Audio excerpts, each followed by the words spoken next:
காவலர்களுக்கான பதவி உயர்வில் பாகுபாடு காட்டும் தமிழக அரசை கண்டித்து அறிக்கை. காவலர்களுக்கான பதவி உயர்வில் முன்னுக்கு பின் முரணான அரசாணையை வெளியிட்டு காவலர்கள் மத்தியில் பெரும் அதிருப்தியை தமிழக அரசு ஏற்படுத்தியுள்ளது. தமிழ்நாடு அரசு கடந்த ஜூன் 12, 2025 அன்று வெளியிட்ட புதிய அரசாணையின்படி காவலர்களுக்கான நிலை உயர்த்துதலில் தற்போது உள்ள 10+5+10 பணி ஆண்டுகள் என்பதை மாற்றி 10+3+10 பணி ஆண்டுகள் என நிர்ணயித்து உத்தரவிட்டுள்ளது.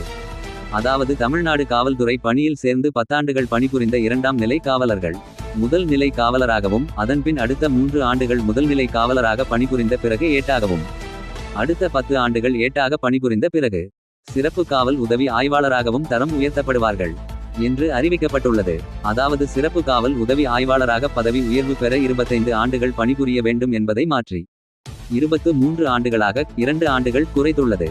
மேலும் தற்போது வெளியிடப்பட்டுள்ள இந்த அரசாணை ஏற்கனவே நடைமுறையில் உள்ள திட்டத்தின் கீழ் தலைமை காவலர்களாகவும் சிறப்பு சார் ஆய்வாளர்களாகவும் பதவி உயர்வு பெற்றவர்களுக்கு பொருந்தாது.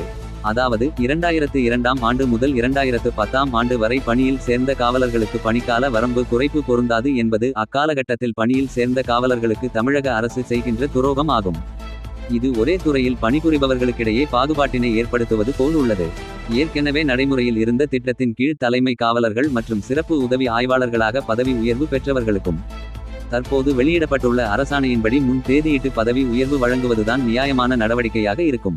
திமுக தேர்தல் வாக்குறுதியில் சொன்னபடி அரைகுறையாக நிறைவேற்றுவதும் அந்த அரைகுறை வாக்குறுதியில் பாகுபாடு காட்டுவதும் ஏற்புடையதல்ல. எனவே இது கடும் கண்டனத்திற்குரியது.